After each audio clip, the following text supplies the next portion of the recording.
요엘서 2장 12절 말씀 함께 다 같이 읽으시고 말씀을 전하도록 하겠습니다. 시작.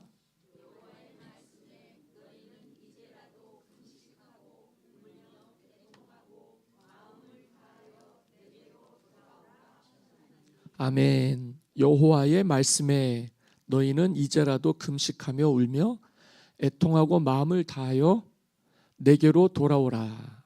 그래서 오늘 제목은 내게로 돌아오라. 다 같이 따라해 보겠습니다. 내게로 돌아오라. 이게 여호와의 말씀입니다. 하나님의 말씀입니다. 돌아오려거든 내게로 돌아오라. 13절에도 그렇게 말씀합니다. 너희는 옷을 찢지 말아라. 마음을 찢어라. 너희 하나님 여호와께로 돌아올지어다. 그랬습니다. 이렇게 성경 말씀이 우리에게 하나님의 음성을 듣게 해줘요. 우리가 말씀을 읽을 때 은혜를 받고 깨달았다고 하면 그것은 하나님의 음성을 듣는 것입니다. 하나님의 음성인데 너무도 정확하게 들리잖아요. 내게로 돌아와라. 우리는 하나님의 자녀들입니다. 그래서 귀해요. 그런데 귀한 하나님의 자녀들이 이 세상에서 살아가는 동안에 하나님을 잊어버립니다. 하나님은 보이시지 않으시니까요. 그런데도 항상 우리와 함께 하시는 분입니다. 그걸 믿는 사람들이 교회를 나오는 예수님을 믿는 사람들입니다. 여기 보면 어떤 사람들은 너무 멀리 간 사람들이 있어요. 하나님의 음성이 들리질 않아요. 그리고 어떤 사람들은 후회하는 사람들이 있어요. 아, 내가 왜 그랬을까? 삶의 다양한 부분들이 있잖아요. 그리고 어떤 사람들은 내가 지금이라도 하나님께 돌아가야 되겠다. 마음을 먹는 사람들이 있습니다. 여러 부류의 사람들이 있는데 너무 멀리 가서 하나님의 말씀이 들리지 않는다든지 어떤 사람들은 마음에 울림이 있는데 그 울림을 정직하게 받아들이지를 못해요. 아, 그런다고 문제가 해결될까? 그런다고 내가 회복이 될 수 있을까?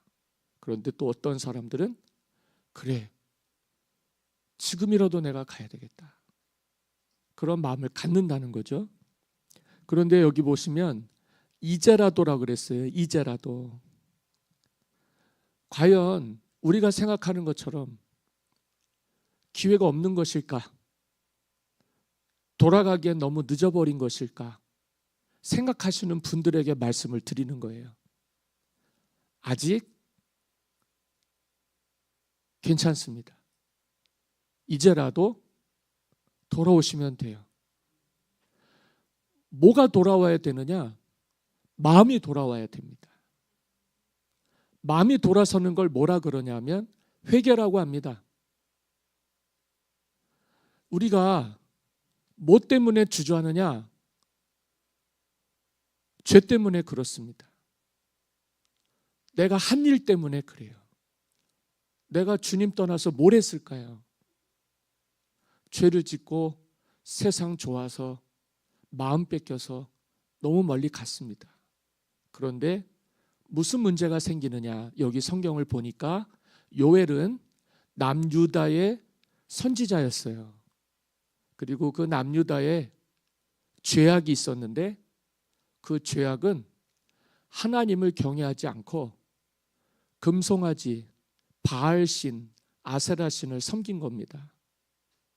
그런데 그 가운데에 이들이 범죄하였을 때에 하나님이 징계를 하셨어요. 뭘 하셨냐면 팔레스타인 지역에 바람을 불게 해서 메뚜기 떼가 지나가게 하셨습니다. 지나갔는데 대흉년이 들은 거예요. 아예 땅이 다 벌거벗겨졌어요. 농식물들이 전혀 열매를 맺지 못하게 된 거예요. 사람들이 생각하기를 죽게 됐으니까 뭐라도 해야 되는데 사람들의 그 마음의 생각들이 각양각색이었던 것 같습니다.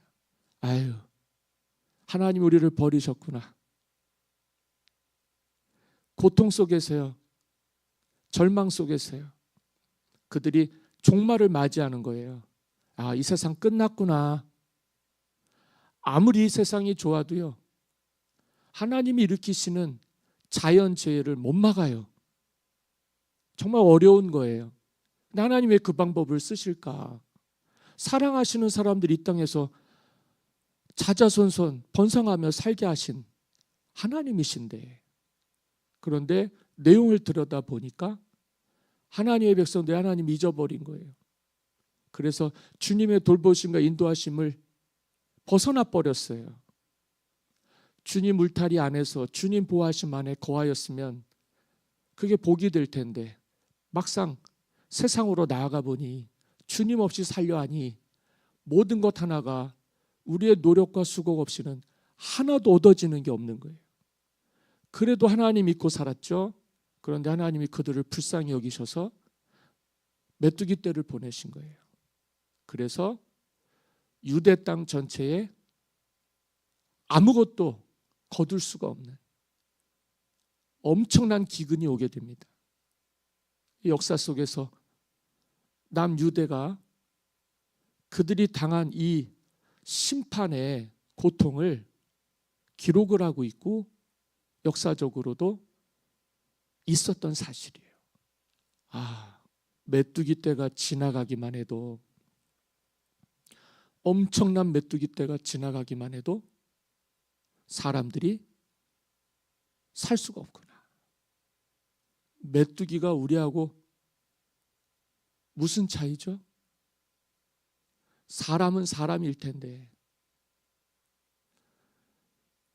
성경을 보면 출애굽한 이스라엘 백성들이, 출애굽 세대가 애굽에서 탈출한 이후에 40년이 지나면서 광야의 세대의 다음 세대들이 길러졌어요.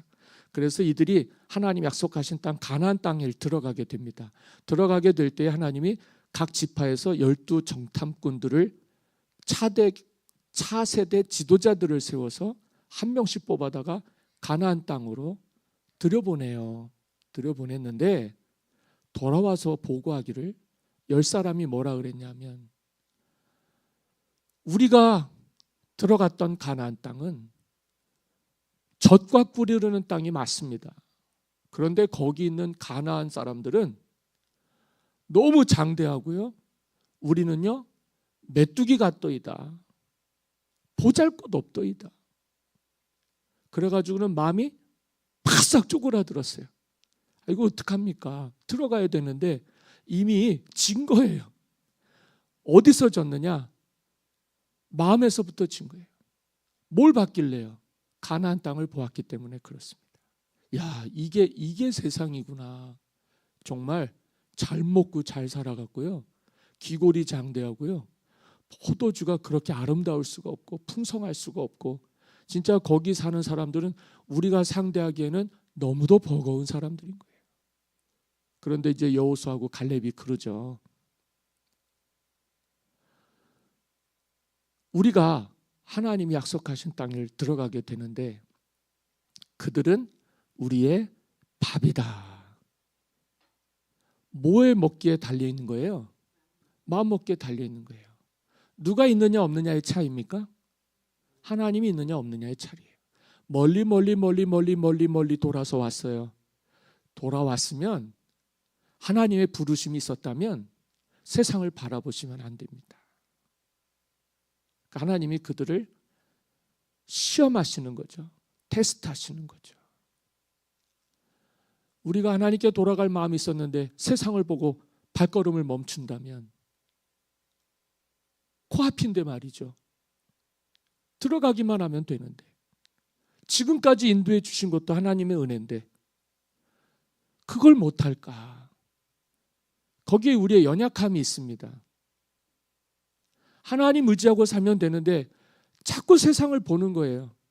세상은 큰데 하나님은 눈앞에 보이지 않으니까 길을 잃어버리고 방황하는 겁니다.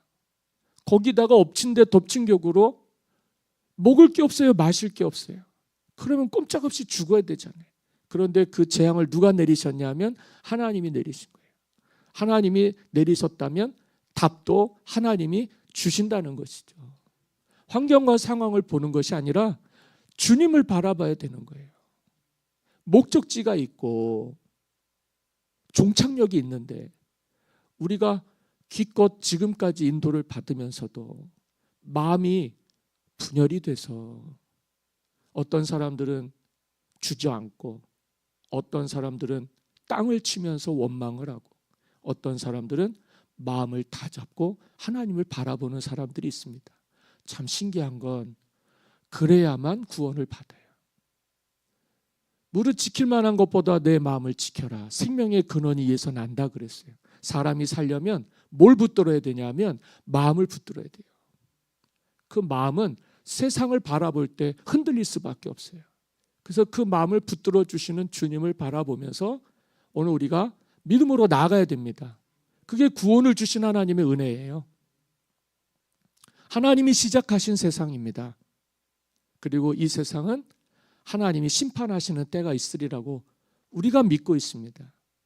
그러니까 지금까지 지내온 것이 우리의 주님의 은혜라고 한다면 나머지 인생에도 오늘 우리가 후회하지 않는 하나님의 은혜를 입고 구원의 문을 열어주셔서 들어가게 해주시는 하나님께 나아가게 되시기를 바라요. 너무 늦은 것 아닌가, 이제라도라고 하니까 그런 순간 어떤 사람들은 안 돼 하겠죠. 그런데 어떤 사람들은 그러면 한 번 더 해보자. 한 번 더 해보자. 이미 늦은 것 같아요. 이제 와서 한다는 게 무슨 소용이 있어요.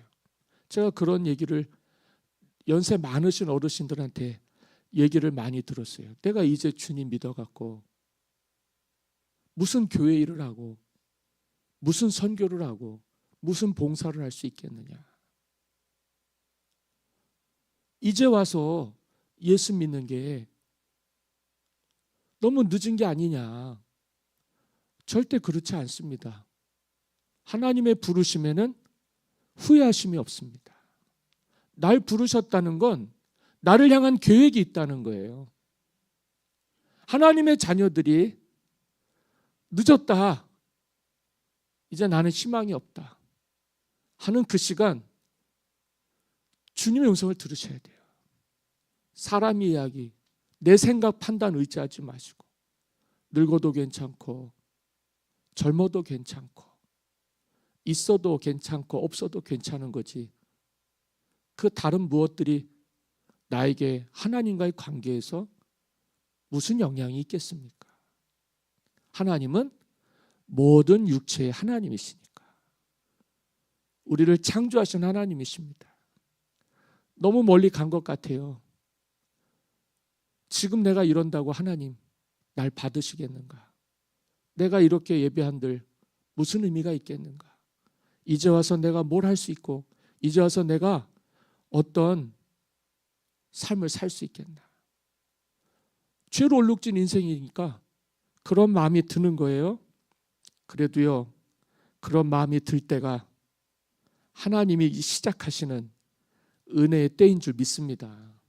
늦었다, 후회하지 말아야 돼요. 제가 두 사람 얘기를 하겠습니다. 한 사람은 가룟 유다고 한 사람은 집 나간 둘째 아들이었습니다.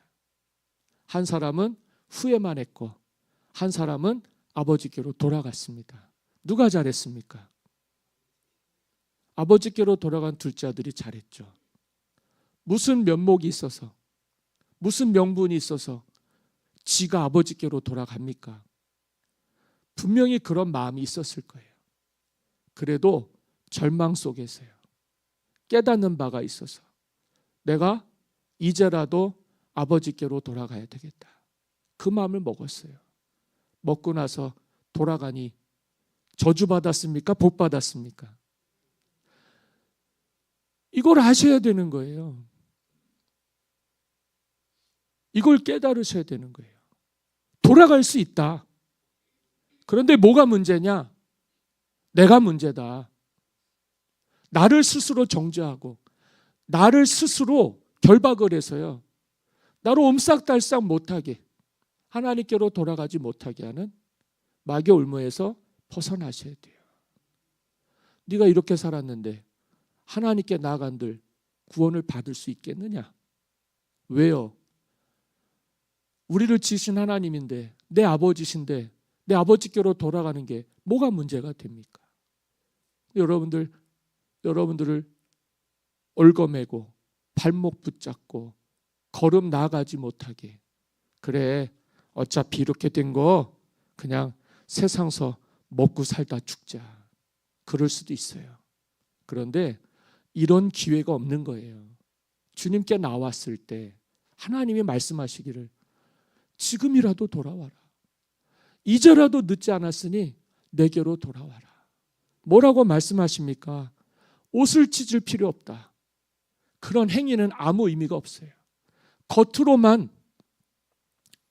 잘못했습니다, 겉으로만 회개했습니다가 아니에요. 마음을 찢어라. 내 마음에 굳은 살들이 있어요. 너무 단단해서 하나님이 그 마음 속에서 어떠한 영향력도 행사할 수 없는 거예요. 듣기는 들어요. 그런데 내 마음에 굳은 살이 배겼어요. 그 마음이 풀리지가 않는 거예요.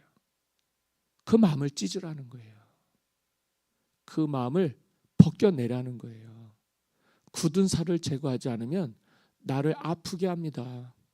괴롭게 합니다.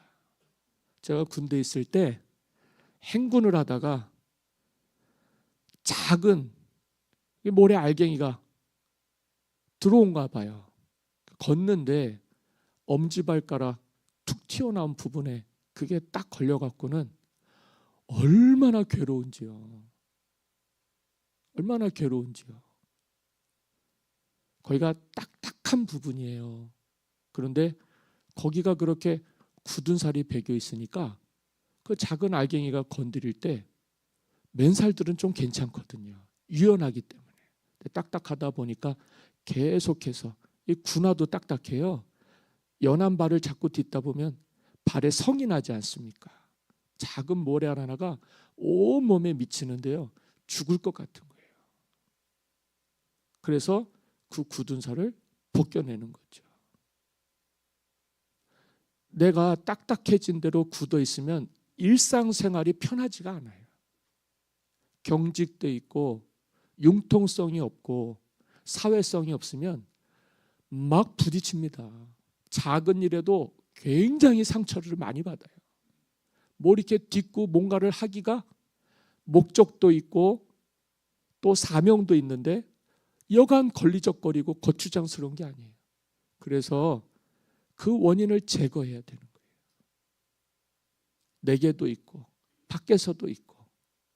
일상생활을 하는데 성가신 일을, 그걸 조금 벗어버리면 되는데, 그걸 해결하고 가면 되는데, 그걸 못하고 미련하게 그냥 질질 끌면서 아프기는 또 이렇게 아파요.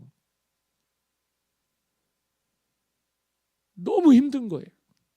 그래서 우리가 그 부분들을 벗겨내야 됩니다. 제거해야 됩니다. 벗어나야지 문제가 해결이 되는 거예요. 근데 보통은 사람들이, 저도 그렇습니다만, 이게 잘 안 돼요. 뭐 때문입니까? 습관 때문입니다. 습관. 안 되는 습관.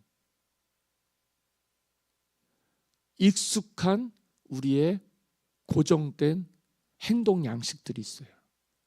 그게 나의 성격입니다. 나의 성품입니다. 나의 기질입니다. 굉장히 어려운 거예요. 거짓말하는 습관, 변명하는 습관, 남 탓하는 습관, 굉장히 위험합니다. 본인을 향해서 굉장히 하나님의 돌보심과 인도하심을 통해서 이렇게 변화되기를 원하는 강력한 애정과 사랑이 있음에도 불구하고요, 그와 같은 습관들 때문에, 그와 같은 것들이 굳어져서는요, 단단한 나의 벽을 치게 만들고 보호막을 만들어서요, 들어오질 못해요. 말씀이 우리 마음속에서, 성경은 듀나미스라고, 능력이라고 하거든요. 폭발하는 힘이 있어요, 말씀이. 근데 그게 튕겨나가니까 내 자체가 그냥 살아있는 거예요. 그냥 매번 아픈 거죠. 매번 괴로운 거죠. 그리고 맨날 후회하는 거예요. 맨날 후회하는 거예요. 사고치고 후회하고, 일 터뜨리고 나서 후회하고, 실망하고 후회하고. 그 나의 기질들, 나의 개성들, 존중받아야 되고 인정받아야 되나, 그게 살아있는 사람들은 하나님 말씀이 들어오질 않습니다. 하나님 말씀은 살아있는 말씀입니다. 생명의 말씀이고 폭발하는 힘이 있어요. 그래서 우리의 영혼과 우리의 심령을 새롭게 하고 살리는 원동력이 됩니다. 우리 하나님 돌아오라고 얼마나 많이 말씀하십니까? 이 복음은 오늘 우리에게 주시는 하나님의 능력입니다. 내가 할 수 없는 걸 하나님이 하게 해주시는 거예요. 내 힘이 아닌 하나님이 주신 힘으로 하는 겁니다. 그러려면 오늘 우리가 마음을 열어야 됩니다. 굳은 마음, 습관들을 내려놓아야 되겠죠. 예수 믿기 어려운 기질과 성품을 가진 분들이 굉장히 많아요. 그래도 하나님은 그를 고치십니다. 싸매어 주십니다. 그들도 하나님의 긍휼하심을 입고 사랑을 입은 지체들이고 자녀들입니다. 미움만 받고 사랑도 못 받고 그냥 어지간히 될 대로 되라 하고 내 마음대로 사는 사람들도 있어요. 그러나 그들도 하나님이 사랑하십니다. 때려서라도, 아프게 해서라도, 상황과 환경이 그에게 괴로움이 되고 절망이 되게 해서라도 그의 마음에 아버지를 향한 그 사랑 앞에 돌아올 수 있도록 우리에게 긍휼과 은혜를 베풀어 주신 하나님을 찬양합니다. 이렇게 남유다 사람들은 메뚜기 심판과 재앙을 만나면서 이게 싹 쓸어가니까 한 해 농사가 망쳤을 거 아니에요? 메뚜기가 지나간 곳에는요, 몇 년이 지나도 열매를 맺을 수가 없어요.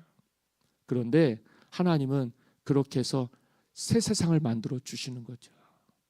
그렇게 해서 한번 엄청난 재앙이 지나고 나니까 그 가운데에서 고통받고 괴로움을 당하던 사람들이 삶을 의지했던 모든 것들을 내려놓고 하나님을 바라보게 됩니다. 그래서 구원의 은혜가 임하게 되는 거죠. 그 메뚜기 재앙이 지나간 다음에 사람들이 하나님 말씀을 들으니까 그게 들리는 거예요. 아, 돌아가야 되겠구나. 참 신기한 일이죠. 14절입니다. 14절 다 같이 읽습니다. 시작.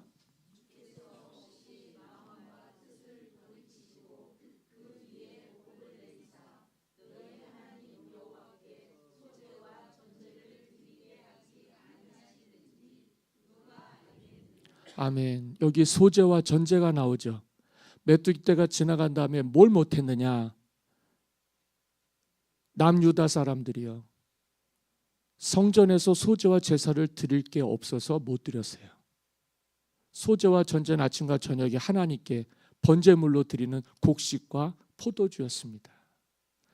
곡식이 다 사라지고 포도나무 밭이 다 벌겋게 벗겨져서 아무것도 열매 맺을 수 없어서 그 땅은 물이 우리가 마실 만한 그런 물들이 아니었기에 석회질이 많다 보니까 병이 생기고 탈이 생겨서 그들이 주로 마시던 음료가 포도주였어요.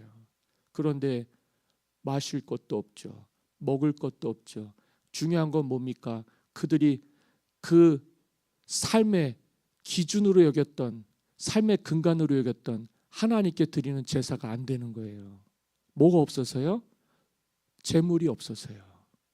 곡식이 없어서요. 근데 중요한 건요, 우리가 금방 깨달을 수 있어야 돼요. 하나님이 돌이키셔서 복을 내려주시면 오늘 우리에게 이 소재와 전제를 드리게 하지 아니하실는지 누가 알겠느냐 그랬단 말이에요. 아, 소제와 전제를 드릴 수 있게 하시는 분이 하나님이시구나. 그래도 적어도 이 사람들은 예배가 기준이고 예배가 우선인 건 알았어요. 제사를 드리는 것이 하나님께 대한 본분인 줄 알았죠. 그러나 정작 성경의 말씀을 보면 하나님은 제사보다 우리의 마음을 받으시는 분이라고 그랬어요. 돌이키니까 하나님께서는 그 제사를 드릴 수 있게 해주시는 거예요. 마음이 돌아서니까 예배가 회복이 되는 거예요. 관계가 회복이 되니까 복을 받게 되는 거죠. 하나님 우리를 치셨으나 싸매어 주시고 낫게 해주신다는 거예요. 우리의 그 굳은 마음들, 강팍한 마음들, 주님은 끊임없이 돌아오라고 하시는데 돌아오는 이가 없으니까 하나님은 그들이 형식적으로 드리던 제사 또 못 드리는 상황 속에서 하나님과의 관계 속에서 근본적으로 점검해야 될 상황에 놓이게 되니까 하나님이 그들에게 싸매시고 치유해 주셔서 고쳐주시는 방법으로 예배가 회복되게 하시는 거예요. 돌이키니까요. 그런데 처음에 제가 말씀을 드렸습니다만 가룟 유다 얘기를 할게요. 은 30에 예수님을 대제사장들과 종교 지도자들에게 몸값으로 팔았습니다. 그래서 가룟 유다가 예수님을 그들에게 놓아주고 성경을 보면 다시 그 돈을 가지고 후회하는 마음이 들어서요. 대제사장에게로 찾아갔다는 거예요. 그랬는데 그 제사장이 그 돈을 받지 않죠. 불의의 삭스로 받은 것이니 성전에서는 받을 수가 없다. 굉장히 무서운 거 아닙니까? 그와 같은 습관들이. 야, 피값으로 너한테 줬는데 그 피값으로 너한테 준 그 더러운 돈을 성전에다가 다시 가지고 온다고? 그때 제사장들이 그랬어요. 예수님을 십자가에 못 박아 죽게 할 때에. 그리고서 여기 가룟 유다가 깨닫습니다. 아, 이들이 나한테 주님을 은 30으로 팔라 할 때는 그때는 그게 가능한 일이라고 생각했는데 막상 그 돈을 돌려주려고 갔을 때는 그게 피값으로 받은 것인 줄 아는 거예요. 그런데 그 피라고 하는 건 제사에 있어서 부정한 거게 되잖아요. 사람을 죽게 만든 피값으로 산 것이니까 그 돈을 어떻게 하나님께 올릴 수가 있었겠어요. 굉장히 무서운 거죠. 종교적이라고 하는 게. 그렇게 부패했던 사람들이에요. 가룟 유다가 그걸 가지고서 돌아와서는 예수님께로 돌아가지 않고 자살을 합니다. 주님은요, 그 가룟 유다에게도 더 늦지 않았으니까 돌아오라고 말씀해 주셨어요. 깨달으라고 말씀해 주셨어요. 후회하는 인생으로 살면 안 되는 거예요. 아버지의 재산을 반이나 가지고 자기 멋대로 살겠다고 해외 나가서 흥청망청 쓰다가 다 잃어버렸던 그 둘째는요, 명분도 없고 도덕적으로 윤리적으로도 망가진 사람이었습니다만 그래도 그가 절망하면서 주저앉아 있을 때 그의 마음에 아버지께로 돌아갈 마음을 갖게 되었어요. 그리고 그가 행했던 것은 직접 아버지에게로 돌아간 사건입니다. 너무 귀한 건 그런 자식도 아버지가 맞아 주셨다는 거죠. 하나님의 사랑이라는 게 돌이키는 자에게는 엄청난 은혜가 됩니다. 돌이키지 못하는 사람에게는 절망이 되는 거예요. 기회가 있었을 텐데, 돌아오기만 하면 됐을 텐데. 그래서 오늘 말씀을 드리는 건 여러분들 늦었구나, 안 되겠구나, 그런 생각 가지고 계신다면 얼른 돌이키실 수 있기를 바라요. 후회할 일 만드시지 말고 잘했다, 내가 이럴 길을 이럴 줄 알았으면 진작에 돌아올 거야. 그 주님 품이 그래요. 내 생각과 달라서요. 내 마음과 달라서요. 하나님의 가슴과 하나님의 마음은 넓기가 한량이 없어요. 저와 여러분들에게 주시는 똑같은 은혜인 줄 믿습니다. 요엘이 말씀하시는 것처럼 하나님은 그런 하나님이라는 거죠. 어떤 사람들은 듣고 돌이키겠으나 어떤 사람들은 여전히 돌이키지 못하리라고 생각합니다만, 그래도 오늘 이 아침에는 여러분들에게 이 말씀이 복음이 되기를 원합니다. 살리는 말씀, 건지는 말씀, 구원하는 말씀이 돼서 여러분들의 죄가 맑게 씻어지게 되기를 바라고, 죄악의 굳은 살들이 제거되어지기를 바라고, 그 마음에 하나님의 용서와 긍휼하심을 입어서 회복이 되시기를 바라고, 그래서 예배가 회복이 되세요. 하나님이 받으시는 영적 예배를 드리게 되기를 간절히 소망합니다. 오늘은 우리가 가정의 달 마지막 제주 예배를 드렸습니다만, 오늘 우리에게 이 회복의 은혜가 저와 여러분들의 가정과 여러분들의 자녀들의 임하기를 간절히 소망합니다. 우리가 돌아갈 수가 있어요. 우리가 돌이킬 수가 있어요. 우리 자녀들에게도 어쩌면 우리에게 주어진 기회들이 얼마 남지 않았을 수도 있으나 여러분들은 외칠 수 있게 되기를 간절히 소망합니다. 그래도 돌아와야 되지 않겠느냐. 주님께로 돌아와야 되지 않겠느냐. 소제와 전제를 드리는 하나님께 예배하는 예배자의 삶을 회복시켜 주시겠다. 하나님이 복을 주시니까 할 수 있는 거예요. 우리가 예배하는 건 하나님 우리에게 복을 주셨기 때문입니다. 그 예배가 회복이 되려면 마음이 변화를 받아야 돼요. 마음이 변화를 받아야 돼요. 하나님은 제사보다 마음을 받으시는 분입니다. 그게 영적 예배라 그래서 하나님이 싫어하시는 제사는 겉으로는 하나님을 경배하는 것 같지만 속으로는 세상과 물질을 더 좋아하는 것을 의미합니다. 그게 우상 숭배고 그게 죄라고 그랬지만 오늘 우리는 그것을 이제 그치는 거예요. 죄의 습관들, 죄의 굳은 살들, 그거를 버리고 하나님께로 돌아왔을 때 하나님께서 오늘 우리에게 허락하신 축복의 가나안 땅 천국에 들어가도록 우리의 믿음을 견고하게 하여 주시고 굳세게 하여 주셔서 내가 이 사랑 때문에 이 땅에서 살아가고 있음을 크게 깨닫게 되시기를 바라고, 이 축복이 우리의 자녀들에게 자손들에게 임하게 흐르게 할 수 있도록 저와 여러분들이 축복의 통로의 삶을 잘 살 수 있게 되기를 예수님의 이름으로 간절히 축원합니다. 시작은 미약해요. 그러나 언젠가 종말을 맞이하게 될 때 시작도 끝도 알파와 오메가 되셔서 처음과 나중이 되신 하나님이 오늘 우리를 기다리고 계시는데, 저는 영화를 좋아합니다. 영화를 좋아하는데 어떤 영화를 좋아하냐면 과정은 힘들고 절절히 어렵고 위기가 있고 정말 그 위기에 봉착했을 때 사람들이 헤어날 길 없어서 다들 주저앉고 절망할 수밖에 없을 그런 순간에 극적인 전환점이 생겨서 해피엔딩. 뭐가 좋아야 돼요? 끝이 좋아야 돼요. 우리의 인생을 설명할 방법이 정말 없습니다만 하나님께로 돌아오셔서 예배하는 이 자리에서 주님과의 관계가 회복이 되셔서 귀한 결말 맺게 되시기를 바라고, 그때에는 저와 여러분들이 하나님 앞에서 영광의 구원으로 주님 영접해 주시는 놀라운 감격의 구원 얻게 되기를 간절히 소망합니다.